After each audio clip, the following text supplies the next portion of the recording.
అంటే ఎక్కడ ప్రతిపక్షాల దగ్గర డబ్బులు ఉండొద్దు, వాళ్ళకి ఓటైన వాళ్ళ దగ్గర ఉండొద్దు, కేవలం బ్రాహ్మణుల దగ్గరనే డబ్బులు, మొత్తం దేశ సంపద ఉండాలి.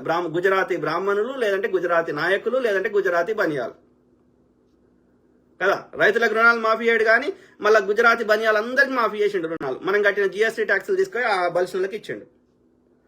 అది సుష్మితా సేన్కి దొరుకుతాడు వాడు నీరవ్ మోడీ, కానీ ఇక నరేంద్ర మోడీకి దొరకడు. నల్లధనం చేస్తా అన్నాడు, లేకపోతే ఎక్కడున్నా ఇట్లాంటి వాళ్ళని తీసుకొస్తా అన్నాడు. మరి ఏది అంటే మాటలకి చేతలకి పొంతం లేదు. వచ్చింది దేశాన్ని సంకనాకించడానికి.